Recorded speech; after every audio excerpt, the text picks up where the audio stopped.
अर्भकाचे साठे पंथे हाते धरिली पाटे तैसे संत जगे क्रिया करुनी दाविती अंगे बालकाचे चाली माता जानुने पाऊल गाली तैसे संत जगी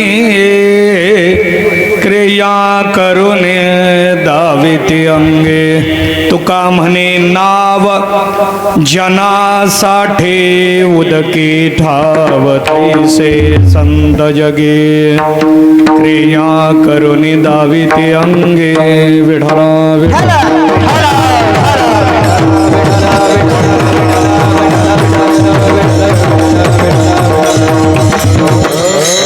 पांडुरंगा करो प्रथम पांडुरंगा करो प्रथम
करू प्रथम नमन दुसरे चरणा संदांदेया त्यांच्या कृपादाने कथेचा विस्तारू बाबाजी सद्गुरू दास तुका नमो ज्ञानेश्वरा नमो ज्ञानेश्वरा निवृत्ते उदारा सोपान देवा मुक्ताबाये नमो त्रिभुवन पावने आद्यत्रय जननी देवाची ये. प्रस्तुत कीर्तन सेवेसाठी घेतलेला जो अभंग आहे देहूचे संत श्रेष्ठ जगद्गुरु तुकोबारा यांचा संत अवताराचं लक्षण मांडणारा चार चरणाचा सर्वांच्या पाठातला अभंग श्री समर्थ सद्गुरू बाबांच्या व विठ्ठल रुक्मिणी मूर्ती प्राणप्रतिष्ठेच्या वर्धापन दिनाच्या निमित्ताने गेल्या 12 वर्षापासून या ठिकाणी या संस्थेच्या माध्यमातून व आदरणीय हरिभक्तीपरायण ज्ञानेश्वर माऊली सूर्यवंशी महाराज एकंबीकर महाराज यांच्या मार्गदर्शनाने त्यांच्या नेतृत्वाने चालू असलेला हा सप्ताह आदरणीय बाबांच्या कृपा आशीर्वादातून चालू असलेल्या या पारमार्थिक प्रयत्नामध्ये त्यांच्या मंदिराची या ठिकाणी उभारणी करण्यात आली आणि त्यांची परंपरा पुढे चालू राहावी या हेतूने आदरणीय माऊलींनी ही जबाबदारी स्वीकारून पुढं आपला प्रवास सुरू केला. अनेक कीर्तनकार, प्रवचनकार, गायक, वादक संप्रदायामध्ये गुणीजन वाढवण्याचा एक प्रामाणिक आणि शुद्ध प्रयत्न त्यांच्याकडून चालू आहे. अनेक वर्षापासूनचा माझा त्यांचा स्नेह आहे, जिव्हाळा आहे. परम आदरणीय बाबांच्या बाबतीमध्ये सुद्धा मी भरपूर बोलू शकेन, कारण आदरणीय माऊलींपेक्षा माझी जास्त जवळीक आदरणीय बाबांची होती. याचा अर्थ माऊलींची नाही असं नाही, पण त्यांच्यापेक्षा सुद्धा जास्त जवळीक ही आदरणीय बाबांची माझी होती. पुढं बोलताना मी तो विचार मांडेन, परंतु इथं एक तपपूर्तीचा हा उत्सव महाराजांच्या माध्यमातून आयोजित करत असताना त्यांचे चिरंजीव हरिभक्तीपरायण आत्मानंद महाराज म्हणजे प्रतीक महाराज, सूर्यवंशी एकंबीकर महाराज यांच्याकडून मला संपर्क झाला आणि त्यांनी मला सांगितलं असा कार्यक्रम आहे आणि कार्यक्रमास कीर्तनाची सेवा द्यायची आहे. मी मेडशिंग्यामध्ये पाठीमागं अनेक वेळा आलो, सरांच्या माध्यमातून गावातल्या सप्ताहामध्ये आलो, पण इथं येण्याचा माझा हा पहिलाच योग आहे. आदरणीय बाबांचा सेवेचा योग मला या निमित्ताने प्राप्त झालेला आहे. अनेकांना बाबांचे अनुभव असतील, आशीर्वाद असतील, प्रेरणा असेल ती प्राप्त झालेली आहे आणि त्यामध्ये आमचे आदरणीय डॉक्टर तांबे भाऊ, त्यांचे चिरंजीव आदरणीय डॉक्टर गोविंद सर हे सतत बाबांच्या आशीर्वादाला घेऊन आता समाजसेवा अतिशय चांगली करतायत.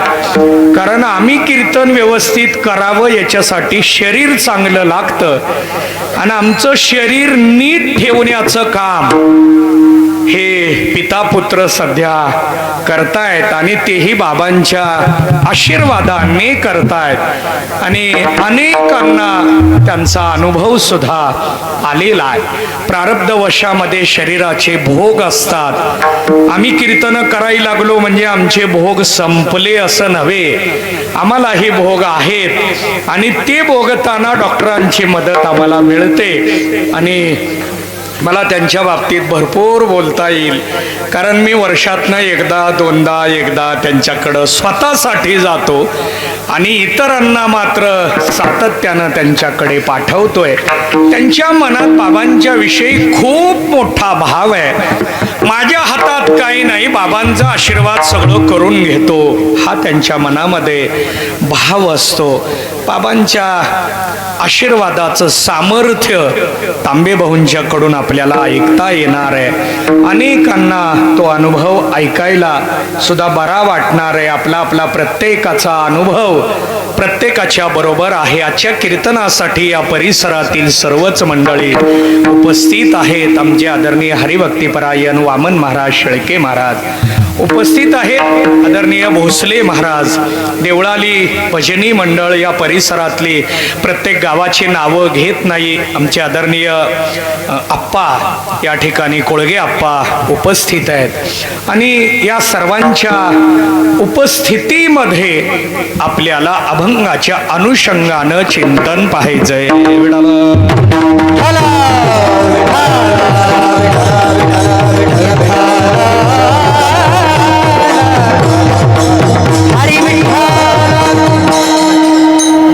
बाबांच्या अनुषंगाने या ठिकाणी एक अतिशय सुंदर असं मंदिर आणि पवित्र असं स्थान निर्माण झालं.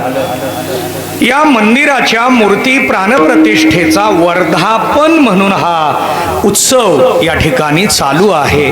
मी नेहमी चिंतन मांडत असतो, मूर्ती का बसवावी, मूर्ती कशी बसवावी, मूर्ती कुणी बसवावी, या प्रत्येकाचा विचार आपल्याला स्वतंत्र पद्धतीने पाहता येतो. त्या मूर्तीमध्ये प्राणप्रतिष्ठेच्या वेळेला एका शक्तीचं संक्रमण केलं जातं, त्याला प्राणप्रतिष्ठापना असं म्हणतात. प्राणाची प्रतिष्ठा करणं, प्राण या शब्दाचा अर्थ शक्ती, शक्तीचं संक्रमण करणं, याला प्राणप्रतिष्ठा म्हणतात.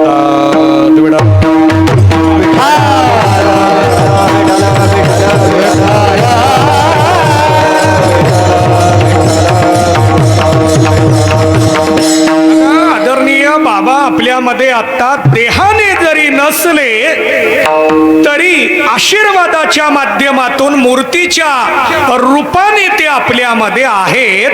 मूर्तीमध्ये त्यांचं सामर्थ्य, त्यांची शक्ती संक्रमित करण्यात आली, त्याला 12 वर्ष होत आहेत. आता ते संक्रमण कसं केलं जातं, याला पुन्हा वेगळा विधी मांडावा लागतो. सगळी प्राणप्रतिष्ठा पूर्ण झाल्यानंतर सोन्याची तार डोळ्याला लावून मंत्र म्हणावा लागत असतो.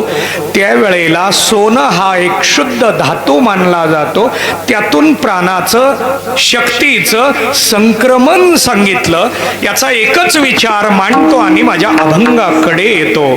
शास्त्राने 4 प्रकारची शक्ती आपल्याला सांगितलेली आहे. अचिंत्य शक्ती, आदेय शक्ती, सहज शक्ती आणि पदशक्ती. पदशक्ती म्हणजे शब्दातली शक्ती, पद म्हणजे शब्द. संतांच्या शब्दामध्ये एवढं सामर्थ्य आहे, संतांचा शब्द जीवाची जीवदशा नष्ट करून जीवाला शिवरूप करतो. विठ्ठला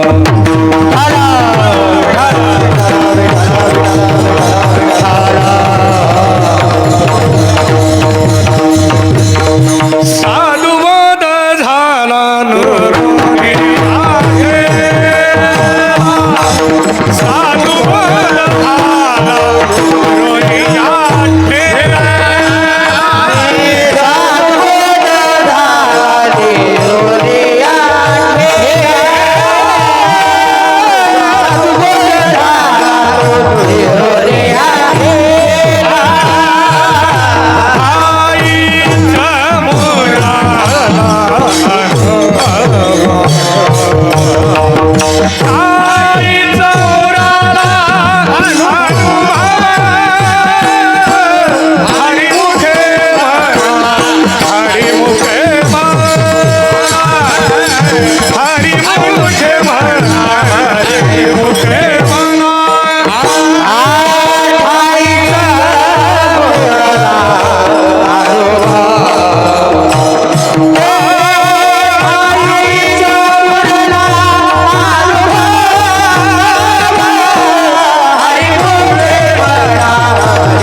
पाठाचा 6वा अभंग ज्ञानोबाराय सांगतात.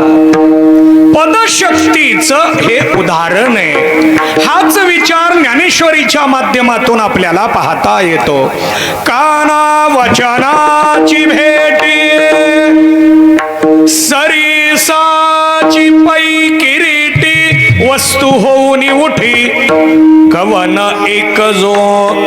ज्ञानोबाराय सांगतात सद्गुरूच्या मुखातलं वचन आणि आपले कान यांची भेट व्हायला जेवढा वेळ लागतो तेवढाच तो जीव दशेत आहे. एकदा का संतांच्या मुखातले शब्द कानातून साधकाच्या अंतःकरणात आले, तो जीवचे परे तुके महेशेशी हा शिवरूप होतो. पदशक्तीतलं सामर्थ्य, शब्दशक्तीतलं सामर्थ्य याच्या उलट आपला अनुभव आहे. आपण म्हणतो 100 वेळा सांगितलं हो, पण ऐकतच नाहीत. ते ऐकत नाहीत का आपल्या शब्दात सामर्थ्य नाही? ते ऐकत नाहीत असं नाही, आपल्या शब्दात सामर्थ्य नाही. संतांचा एकही शब्द वाया जात नाही आणि आमचा एकही शब्द उपयोगाला, तरी आमच्या शब्दाला कीर्तन म्हणतात. जाऊ द्या, जास्त विस्तार नको.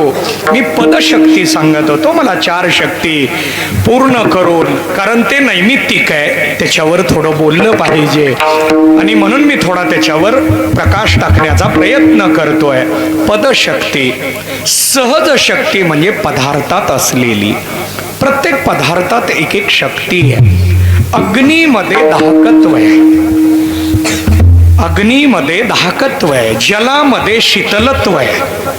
बघा, अग्नी वेगळा आणि दाहकत्व वेगळं. काही जण म्हणतील हे कसं काय, शक्ती वेगळी आहे वस्तू वेगळी आहे. महिला स्वयंपाक करताना अनवधानाने तवा पोळला. तुमच्या इकडं महिला स्वयंपाक करतात का? आता शहरातला भाग बदलला आणि म्हणून विचारावं लागतं. काळ बदललाय, काळानुसार विचार मांडावा लागतो. आणि त्यामध्ये जर पुरुष चहा वगैरे सकाळी करायला लागले की समजावं त्यांच्या घरात शिक्षण भरपूर झालंय. हा त्याचा तो परिणाम असतो. आणि त्या दृष्टीनं बघा, तवा पोळला, तवा पोळला का अग्नी पोळला? बघा, अग्नीचा डायरेक्ट हाताला स्पर्श होता का? अग्नीचा हाताचा कधी संबंध आला का? मग हाताला काय पोळलं? ओळणे हा धर्म तव्याचा नाही, अग्नीचा हाताला स्पर्श झाला नाही, मग काय पोळलं?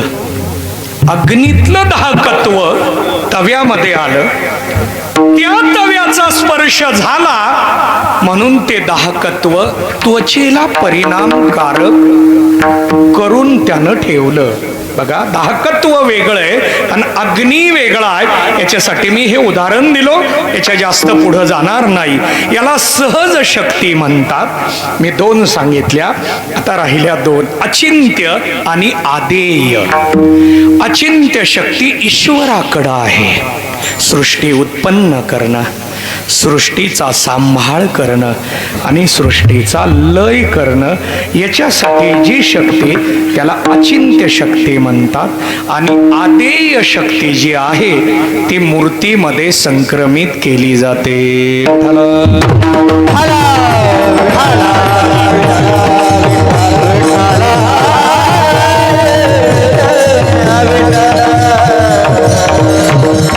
म्हणून आपण मूर्तीच्या समोर डोकं टेकवलं ती शक्ती संक्रमित होते. बघा, डोकंच का टेकवायचंय? वायरमन हातात पायात चप्पल घालून किंवा लाकडी वस्तू घेऊन काम करतो. म्हणजेच त्या ऊर्जेचा आपल्याला संबंध व्हायला लागला की ती वस्तू प्रतिबंध करते. म्हणजेच त्या वस्तूचा आपला डायरेक्ट संबंध होऊ दिला नाही. ऊर्जेचा शरीराचा संबंध, तसं मूर्तीतल्या शक्तीचा मस्तकाचा, डोक्याचा संबंध आहे. आणि म्हणून पाया पडताना डोकं टेकलं पाहिजे. आपलं उलट आहे, आपण कुठं डोकं टेकायला तयार नाही कुठं नका टेकेना, पण गुरूंसमोर डोकं टेकवलं तर त्या डोक्याचं वैभव आहे. त्याच्या पुढे जाऊन सांगेन वैभव आहे यात वाद नाही, त्याचं भाग्य आहे. विठ्ठला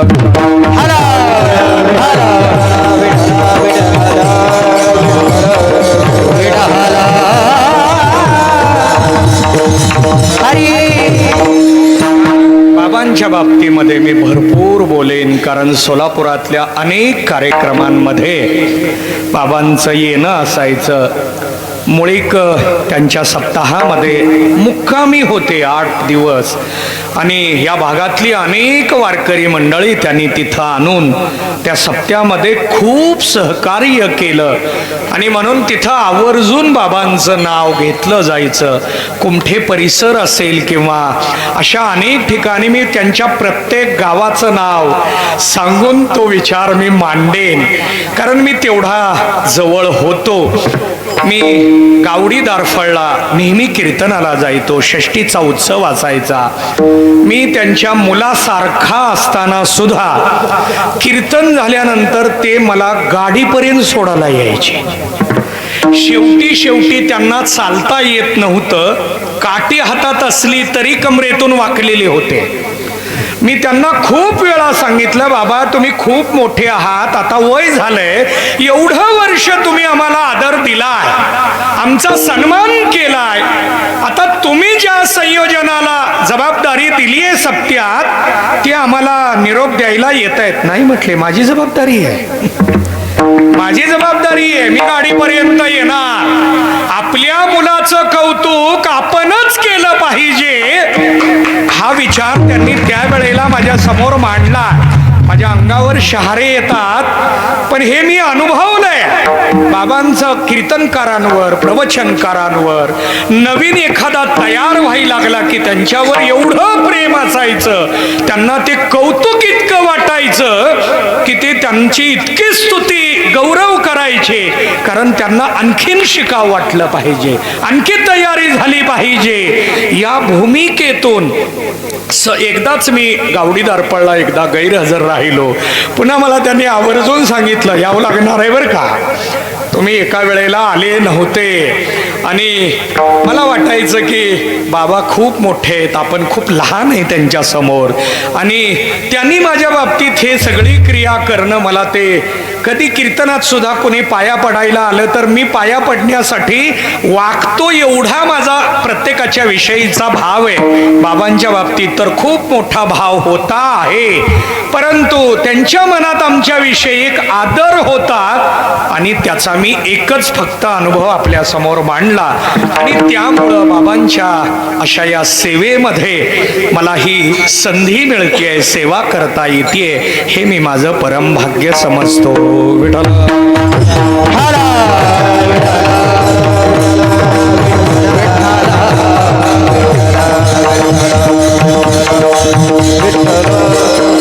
त्यांचंच कार्य आदरणीय महाराज करतायत. संस्थेच्या माध्यमातून त्यांनी खूप मोलाचं काम सुरू केलेलं आहे. वारकरी संप्रदायातली आत्ता जी गरज आहे, कारण गावागावामध्ये टाळकरी गायक वादक ही गरज खूप महत्त्वाची ठरतीये, आणि त्यामुळं गावागावामध्ये आमच्या समोर एकच विषय येतो, आमच्या गावात आता पुढं कोण तयार होईना हो.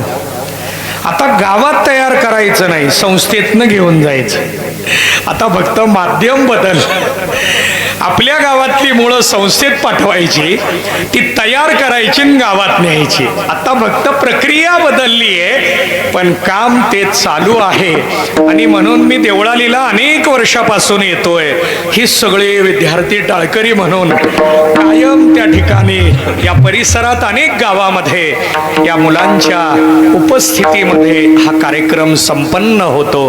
बाबांचं कार्य पुढं आदरणीय माऊलींनी सुरू केलंय, आणि त्यांच्यानंतर आता त्यांचे चिरंजीव करतायत, याचं मला खूप समाधान वाटलं. कारण मी त्यांना पहिल्यांदा सोलापुरात पाहिलं, मुक्ताई मंदिरात डायरेक्ट. आम्ही मध्ये वारकरी शिक्षण संस्थेची एक बैठक बोलावली, कारण माझ्या मनामध्ये त्या संघटनेचा विषय डोक्यात नव्हता, परंतु वारकरी शिक्षण संस्थांना अल्पशी एक मदत म्हणून मी संपर्क केला आणि त्यामध्ये या सगळ्याला बोलवल्यानंतर त्यांनी माझ्या समोर विषय मांडला आणि त्या मीटिंगमध्ये माझी ओळख झाली. चेहऱ्यावरून मी थोडं ओळखलं होतं पण खात्री नव्हती आणि म्हणून मी पुन्हा विचारलं. मला बरं वाटलं की पुढं त्यांनी हे बाबांचं कार्य पुढं चालू राहणार आहे, कारण हे पिढ्यानपिढ्या कार्य चालू ठेवणं ही आपली जबाबदारी राहते. म्हणूनच मी आज अभंग हा घेतलाय की अवताराला आलेले संत जगासाठी काय करतात. यामध्ये अवतार या शब्दाचा अर्थ काय? अव हा उपसर्ग आहे, तरती म्हणजे खाली येणे. अवतरती ती अवतार हा. अव हा उपसर्ग आहे, तरती हा यातला मूळ शब्द आहे. खाली येणे, कुठून खाली यायचंय? उत्तम लोकातून खाली येणे, उत्तम अवस्थेतून खाली येणे, उत्तम भूमिकेतून खाली येणे, उत्तम वृत्तीतून खाली येणे, याला अवतार म्हणतात.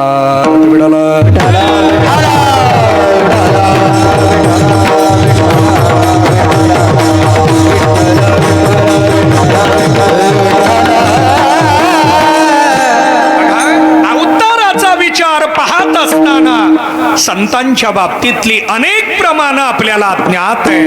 जगदोद्धारा लागी धरिला अवतार, मिरविला बडीवार सिद्धाईचा. अवतार तुम्हा धराया कारण, उद्धराया जड जीवा. माझं चिंतन चालू आहे, यामध्ये जगत उद्धारासाठी संतांचा अवतार आहे. यामध्ये उद्धार शब्दाचा अर्थ काय? उद्धार उद्धार म्हणजे नेमकं काय करायचंय? पांढरे कपडे काढायचे आणि भगवे घालायचे, याला उद्धार म्हणायचं का? प्रपंच सोडून संन्यास घ्यायचा, याला उद्धार म्हणायचं का? गाव घरदार सोडून गुहेमध्ये जाऊन बसणं, याला उद्धार म्हणायचं का? उद्धार या शब्दाचा अर्थ काय? अज्ञानी जीवन संपून ज्ञानप्रकाशात प्रवास करणं, याला उद्धार म्हणावं. विठ्ठला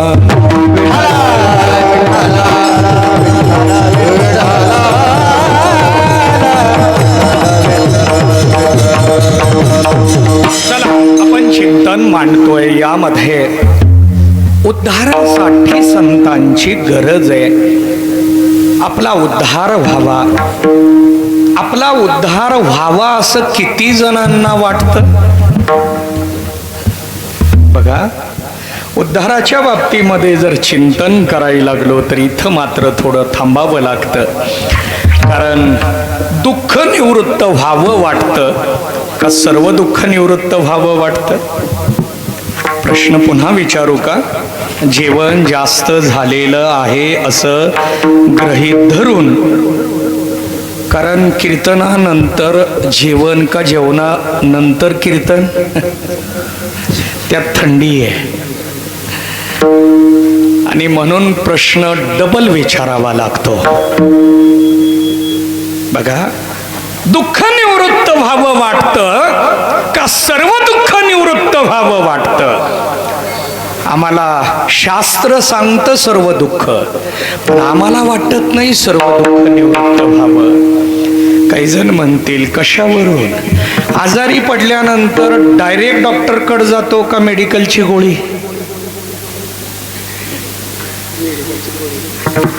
डॉक्टरकडे जाणारा वर्ग कमी आहे.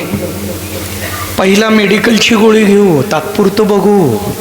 काही जण याच्या पुढे आहेत, 1-2 दिवस अंगावर काढू, लगेचच गोळ्या घ्यायच्या घेऊ पण नाही. पण आत्ताची मुलं, आत्ताची व्यक्ती, लोक एवढे नाजूक झालेत, घरात चप्पल घालावी लागते, फरशीनं सर्दी होईल एवढे नाजूक आहे. अहो, काट्या कुट्यात बिगल चप्पल न चालणं एवढं शरीर मजबूत देवानी दिलंय, आम्ही याला नाजूक बनवलं. असू द्या, मला याचा जास्त विस्तार करायचा नाही. संत अवताराचं चिंतन आपल्याला मांडायचं आहे. आपल्या उद्धाराच्या दृष्टीनं संत कार्य करतात, परंतु संत अवताराला येतात का आणावं लागतं? संत अवताराला येतात का आणावं लागतं? बघा, या बाबतीत देवाचा प्रश्न मांडणार नाही, वेळेत बसत नाही म्हणून देवाच्या बाबतीतला प्रश्न आता मांडणार नाही. फक्त संतांच्या बाबतीमध्ये संतांना आणावं लागत नाही, संत येत असतात. प्रसिद्ध प्रमाण आहे, बुडत हे जन न देखवे डोळा, येतो कळवळा म्हणून या. संत महात्म्यांना आपला कळवळा येतो आणि म्हणून आपल्याला दुःखातून बाहेर काढण्यासाठी अवताराला येतात. मग दुःखातून बाहेर काढायचंय, अज्ञानातून बाहेर काढायचंय, जन्म मरण रूपी इरझारातून बाहेर काढायचंय. प्रक्रिया काय? दह्यातून लोणी काढायचंय. प्रक्रिया म्हणजे मंथन. पूर्वी याला रवी लागायची, आता मिक्सर लागतो. मिक्सर हा शब्द बदलला, पण मिक्सरच्या भांड्याला रवीच आहे, फक्त लाकडी नाही एवढा फरक आहे. प्रक्रिया तीच आहे, वापरण्याची पद्धत बदलली. दह्यातून लोणी काढायचंय, त्याची प्रक्रिया तसं दुःखातून जीवाला बाहेर काढायचंय, याच्या प्रक्रियेला बोध म्हणतात, उपदेश म्हणतात. माझं चिंतन आहे, बोध हा फक्त ज्ञानाचा नसतो, बोध हा नामाचा पण असतो. बोध हा ज्ञानाचाही असतो, बोध हा ध्यानाचाही असतो. बोध शब्दाचा अर्थ आम्ही मंडळींनी फक्त ज्ञान असा केलाय, पण बोध शब्दाचा अर्थ उपदेश. उपदेशाचा विषय काय? उपदेशाचा विषय नाम आहे, उपदेशाचा विषय ध्यान आहे का उपदेशाचा विषय ज्ञान आहे, हे अधिकारावर अवलंबून आहे.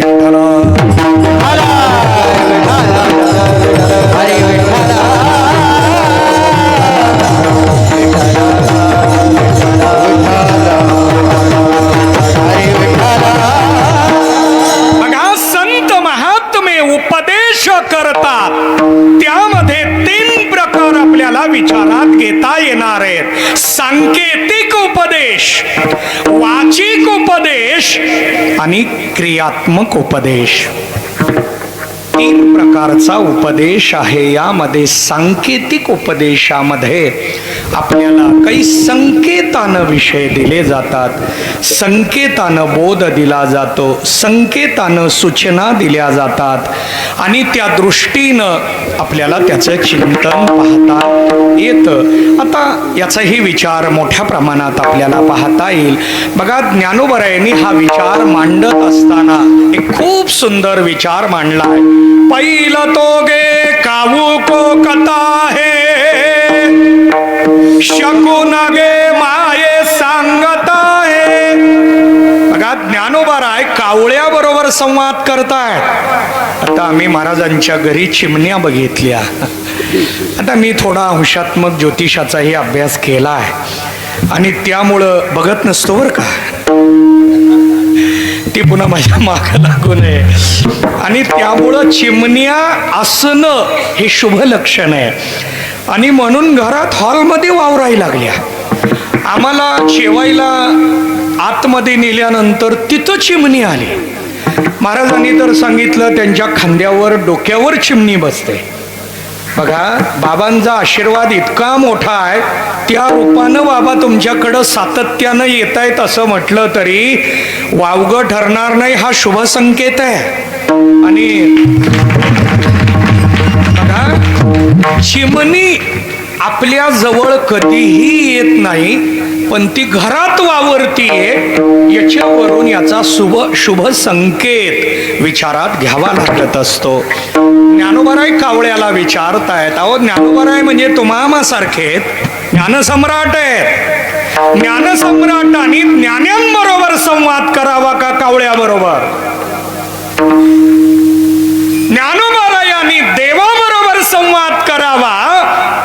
कावळ्याबरोबर करावा, पण हा संकेत आहे. आता काय संकेत आहे मला मांडायचा नाही. माझा विषय आहे सांकेतिक भाषा एक.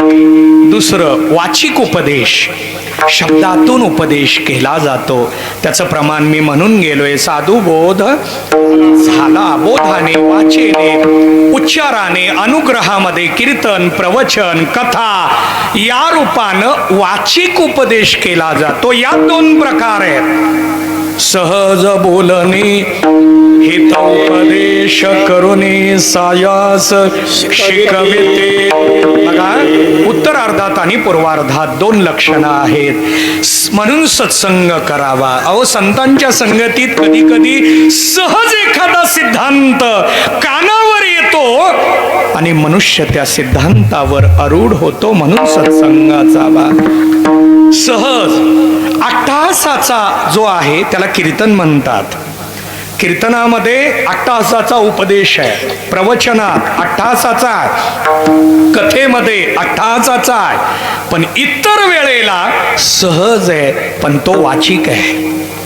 सांकेतिक एक, वाचिक दोन आणि क्रियात्मक तीन. बघा, क्रियात्मक उपदेश सुद्धा दिला जातो, पण हा कुणाला दिला जातो? अधिकार तैसा डावीला मार्ग, अधिकार तैसा डावीला मार्ग, अधिकार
साधन सांगितलं, पण महाराज सांगतायत चालत आहे मग चालल्यानंतर कळणार आहे. वारी कशी असते?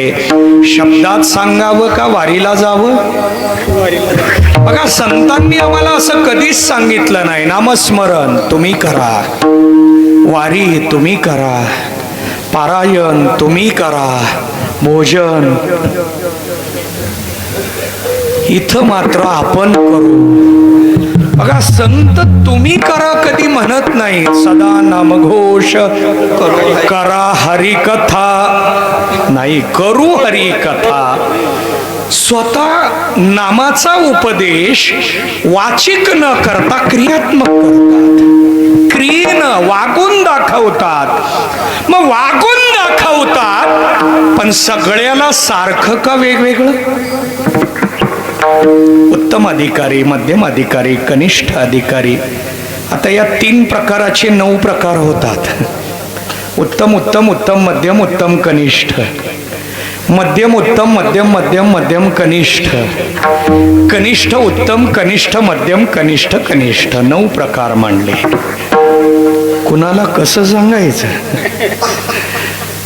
मग अधिकारानुसार सांगावं लागतं. म्हणून सिद्धांतातून संत दृष्टांताकडे आले. फक्त सिद्धांत असेल त्याला शास्त्र म्हणावं, दृष्टांत सहित सिद्धांत असेल तर त्यांना संत वचन म्हणावं. कारण संतांकडे आपल्या बाबतीत दया आहे, संतांच्याकडे आपल्या बाबतीमध्ये आपुलकी आहे.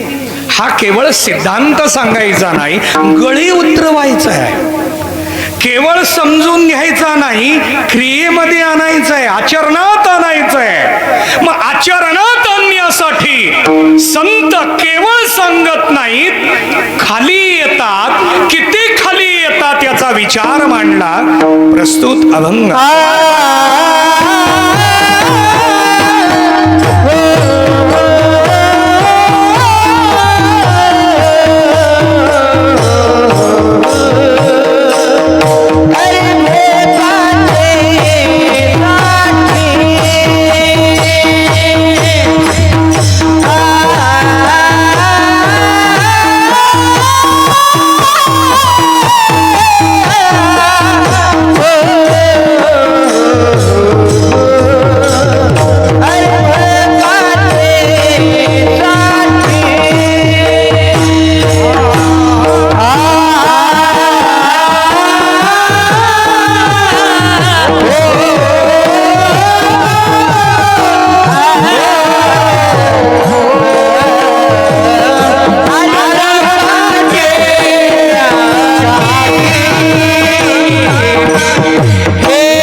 अर्भकाचे साठे पळते हाते धरिली पाठे.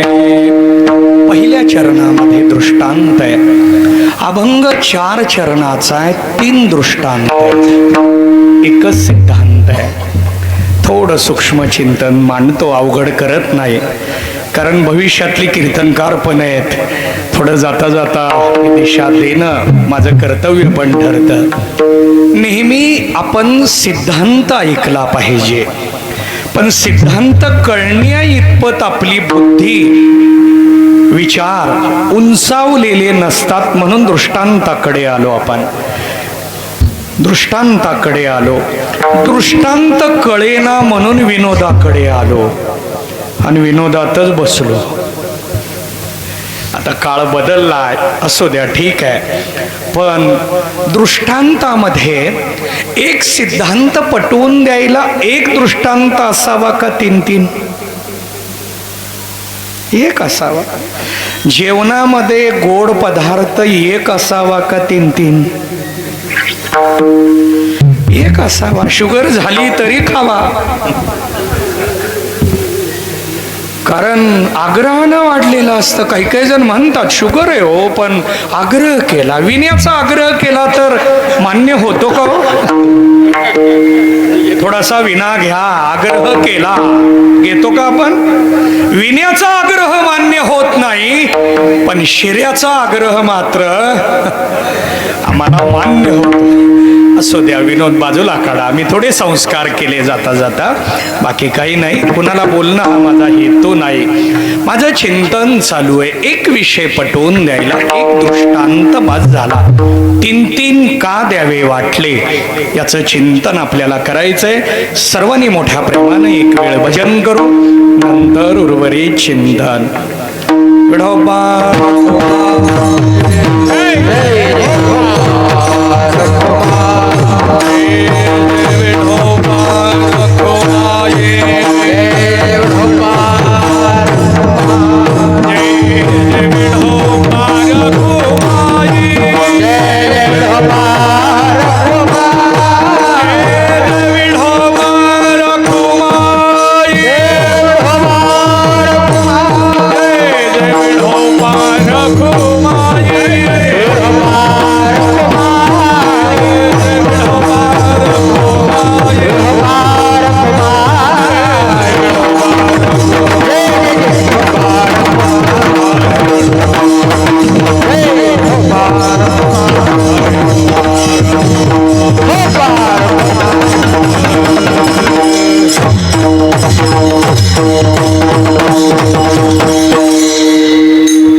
साठी पंथे हाते धरिले पाठे, ऐसे संत जगे क्रिया करुनी दाविते अंगे. क्रियेनं विषय पटवून देण्याचा प्रयत्न संत महात्मे करतात. या बाबतीमध्ये एक धाडस करतो. संत महात्मे बोलतात कमी, आचरण वागणं जास्त आहे. आमचं बोलणं जास्त आहे, वागणं कमी आहे का नाही? कमी असलं तरी भाग्यवान आहे, पण आमचं फक्त बोलणंच आहे. 1.5-2 तास काय कीर्तन झालं, किती सुंदर कीर्तन झालं, पण राहिलेल्या 22 तासात नापास आहे आम्ही आचरणामध्ये मात्र शून्य आहोत. पण संत महात्मे बोलण्यामध्ये सुद्धा आणि आचरणामध्ये सुद्धा शुद्ध आहेत, आणि म्हणून त्यांच्या क्रियेला महत्त्व दिलं जातं. क्रियेने विषय पटवून देतात. बघा, याच्या बाबतीमध्ये एक संत चरित्र मांडतो. ज्या वेळेला ज्ञानोबाराय, निवृत्तीनाथ दादा, सोपान काका, मुक्ताबाई या आळंदीवरून पंढरपूरकडे आल्या. रेड्याला वगैरे बोलवून ज्ञानेश्वरी लिहिली आणि त्यानंतर हे पंढरपूरला आले असं चरित्र आपल्याला पाहता येतं. आणि त्या भूमिकेमध्ये ते ज्या वेळेला पंढरपूरकडे आले, नामदेव महाराजांची भेट झाली. नामदेव महाराज भेटल्याबरोबर निवृत्तीनाथांनी नामदेवरायांच्या पायावर डोकं टेकवलं, दर्शन घेतलं. ज्ञानोबारायांनी दर्शन घेतलं, सोपान काकांनी दर्शन घेतलं, पण मुक्ताबाई काही दर्शनच घेईना. निवृत्तीनाथांना वाटलं लहान आहे, बालवय आहे, लक्षात आलं नसेल, आणि म्हणून निवृत्तीनाथ म्हणतायत मुक्ता दर्शन घे. मुक्ताबाई दर्शन घेईना. म्हणून निवृत्तीनाथांनी सांगायला सुरुवात केली, हे कोण आहे तुला माहिती आहे का? कायम हे देवाच्या सहवासामध्ये असतात, देवाला नैवेद्य खाऊ घालतात, देवाबरोबर हितगुज करतात, देवाला दूध पाजतात, देवाबरोबर संवाद, गप्पा गोष्टी, इतका मोठा अधिकार यांना आहे. आपलं आज अहोभाग्य की अशा महान भगवत भक्ताची आज भेट झाली, आणि त्यामुळे तू यांचं दर्शन घे. मुक्ताबाई दर्शनच घेईना. त्यावेळेला निवृत्तीनाथ दादाच्या लक्षात आलं काहीतरी चुकायला लागलंय आणि म्हणून मुक्ताबाईला पुन्हा पुन्हा प्रवृत्त करायला लागले. मुक्ताबाईच्याही लक्षात आलं दादा काही ऐकण्याच्या मनस्थितीत नाही आणि म्हणून मुक्ताईनं बोलायला सुरुवात केली. स्वर अखंड जयाला देवाचा शेजार, कारे अहंकार नाही गेला. मुक्ताबाई म्हणायला लागल्या यांना अखंड देवाचा शेजार संगती आहे, अहंकार का शिल्लक राहिला. विठ्ठला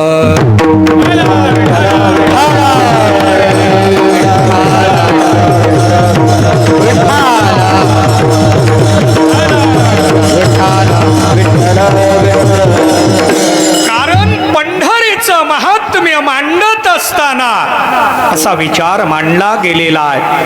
पाया पडे जन एकमेका. मी मुद्दाम अलीकडचं चरण म्हटलं नाही बरं का. चला ठीक आहे. पाया पडे एकमेकांच्या पाया पडतो आपण आणि पाया पडणं म्हणजे अहंकार रहित होणं, नम्र होणं, लीन होणं. पंढरपुरात गेलो तरी लीनता येते. बघा महाराजांनी प्रश्नार्थक लक्षण मांडलंय. उठा उठे अभिमान, उठा उठे अभिमान,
घडे खळा पाजर रोकडे. मला याच्या जास्त विस्तारात जायचं नाही. केवळ पंढरीत गेलो अभिमान जातो. अभिमान नुरे कोड अवघेचे. पंढरीत गेल्यानंतर जर अभिमान राहत नसेल तर पांडुरंगाच्या सानिध्यात अभिमान राहील का. कारे अहंकार नाही गेला. मुक्ताबाई म्हणायला लागल्या. निवृत्तीनाथाने मुक्ताबाईला बोलायला सुरुवात केली. मुक्ता, आपण मोठ्यांचे दोष पाहायचे नसतात. आपण आपलं कर्तव्य करावं. मोठी मंडळी दिसली की आपण पाया पडावं, एवढंच केलं पाहिजे. मुक्ताबाईनं विचार केला दादा काही ऐकत नाहीत म्हणून मुक्ताबाईंनी रामबाण काढला. म्हणे मुक्ताई जाईना दर्शना.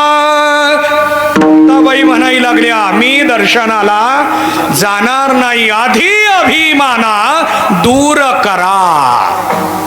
अभिमान दूर करायला सांगा, मग मी दर्शन करेन. आता याचा समन्वय मांडतो. लक्ष द्या. नामदेव महाराजांना खराच अभिमान आला का हो? चौयुगाचा भक्तनामा सर्वांच्या पाठातलं प्रमाण आहे. अहो नामदेव महाराज 4 युगात देवाबरोबर आहेत.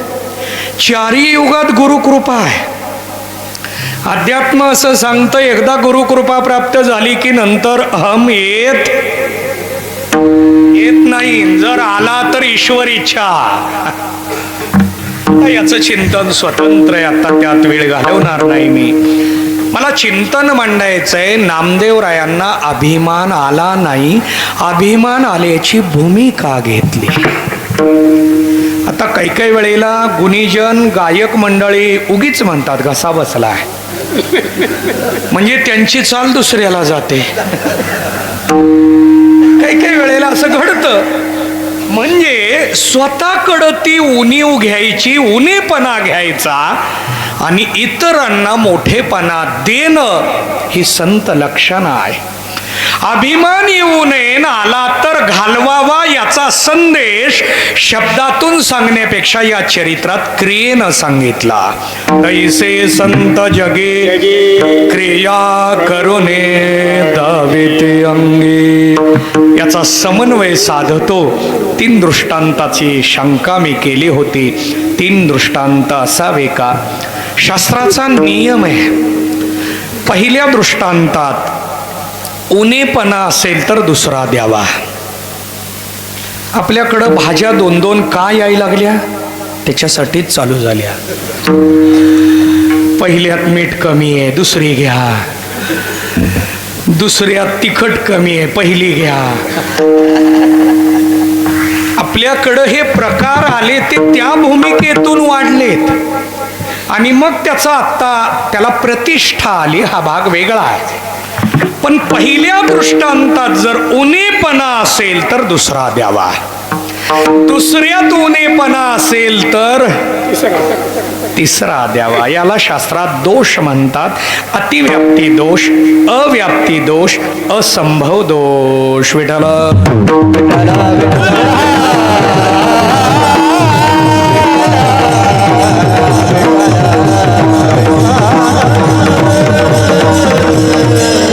याचंच लक्षण थोडं चिंतन बदलून मांडतो. पहिल्यामध्ये दोष नसला तरी दुसरा दृष्टांत दिला. कारण काय? पहिला उत्तम अधिकाऱ्याचा, दुसरा मध्यम अधिकाऱ्याचा आणि तिसरा अभंगात नाही बरं का. अभंगातला क्रम म्हणला नाही मी अजून. मी देण्याची पद्धत सांगितली. काही ओवीमध्ये ओवी एक आहे, दृष्टांत 2 आहेत. हे विषय तरी कैसे रोहिणीचे जळ जैसे का स्वप्नीचे भासे भद्र जाते. एकच ओवी आहे, दृष्टांत 2 आहेत. ज्ञानोबरायांचा अभंग एक आहे, दृष्टांत 4 आहेत. ए साते आलिया ओळगा शारंग धरू नाही तरी संसारू जाईल रया. हा झाला सिद्धांत. आता पुढं सगळे दृष्टांत आहेत. वेळेअभावी त्याचा उच्चार आता करणार नाही. पण 4 दृष्टांत मांडलेले आहेत. बघा आता या 4च्या मागचा हेतू काय? उगी चला अभंग वाढवायचंय, क्रम वाढवायचंय म्हणून नाही. संतांच्या प्रत्येक शब्दाला मोल आहे आणि त्याच्या मागे भाव आहे, हेतू आहे, उद्देश आहे. आपल्याही आजच्या अभंगामध्ये 3 दृष्टांत आलेले. यातला पहिला पंथे हाते धरेले पाठे. पंथे पंतोजी म्हणजे पूर्वी शिक्षकांना पंतोजी म्हणायचे. शिक्षक हातामध्ये पाठी घेतात. लहान बालवाडीच्या आत्ताच्या काळात मॉन्टेसरी शिशुवर्ग, आता ते शिशुवर्गात 2 वर्ग झाले. एवढं आम्ही अधोगतीला गेलो. पूर्वी शिक्षण पहिलीपासून होतं, नंतर अंगणवाडी चालू झाली. अंगणात असते ती, असू द्या ठीक आहे. अंगणवाडीचे 2 भाग झाले, लहान गट आणि शाळेत कसं बसायचं शिकायला लहान गट. काही जण म्हणतील शिक्षणाचा स्तर वाढला, आपल्याला सुद्धा कीर्तनात कसं बसवायचं याचे वर्ग घ्यावे लागतील. कान आवळून मानले पाहिजे जेणेकरून कीर्तनकाराचा शब्द कानात जाऊ. कसं बसायचं. असो द्या, ठीक आहे, उपरोधानं बोललो, बाकी काही नाही. यामध्ये शिक्षक हे लहान विद्यार्थ्याला पटवून देण्यासाठी हातात पाठी घेतात. त्या विद्यार्थ्याला पाठीला पाठी म्हणतात हे सुद्धा माहीत नाही, एवढा विद्यार्थी लहान आहे. बघा, त्याचं दप्तर आता पालकच वागवतात. जाताना येताना पालक. आता आजी आणि आजोबाला हेच काम आहे रिटायर झाल्यानंतर. फक्त म्हणतात, एकदा रिटायर झालं ना महाराज, तुमचा कुठलाही सप्ताह सांगा. आणि पुन्हा फोन केला, जमत नाही हो, नातवाला सोडायला जावं लागतं. तो नातू त्या आजोबाला म्हणतो, नातू. पण हा त्याला म्हणतो, तू कितीही नाही म्हण. असो द्या, विनोद बाजूला काढा. मी सांगत होतो, पंथे हाती पाठीला पाठी म्हणतात हेही माहीत नाही. त्या लहान विद्यार्थ्यासाठी शिक्षक हातात पाठी घेतात. बोबड्या आवाजामध्ये, स्वरामध्ये ते उच्चार त्याला करून देतात. क कपाचा, अ अन्नसाचा. मध्ये मी एक व्हिडिओ बघितला, हे सगळं देवाच्या नावावर बसवलं एकाने. बघा, आपली संस्कृती मूळ ती आहे, पण आता शिक्षण विभाग पण या मार्गानं आता भविष्यात होईल असं वाटतंय. पण आपण किती जागे त्याच्यावर आहे. आपण सुद्धा जागे लागतो. केवळ आम्ही कीर्तन करायला लागलोय म्हणजे जागे असं नाही. आम्ही फक्त समाजाच्या या चालत आलेल्या दृष्टीनं जागे आहे. कर्तव्यात आम्ही सुद्धा जागे आहोत का, इथं प्रश्नचिन्ह देतो. नाही असा डायरेक्ट आरोप करत नाही, पण चला ठीक आहे. लहान बाळाला पटवून देतात. शिक्षकाचं विद्यार्थ्यावर प्रेम. महाराजांनी दृष्टांत बदलला. बालकाचे चाली माता जाणूनी पाऊल घाली. मातेचा दृष्टांत दिला. मातेचं आणि शिक्षकाच्या प्रेमात फरक आहे, पण दोघांनाही गुरु म्हणतात. आई सुद्धा प्रत्येकाची गुरु आहेत आणि ज्ञान देणारे सुद्धा गुरुच आहेत. पण पाया पडताना शिक्षकाच्या पाया पडावं, आईच्या पाया कधीच पडायचं नसतं. आईला कायम उलट बोलायचं असतं. एकही मुलगा आईला सरळ बोलत नाही, तरी तो भाषणात, शाळेमध्ये सगळ्यात पहिली गुरु आई आहे, भाषण देतो. पण आयुष्यात कधीच पाया पडत विठाला.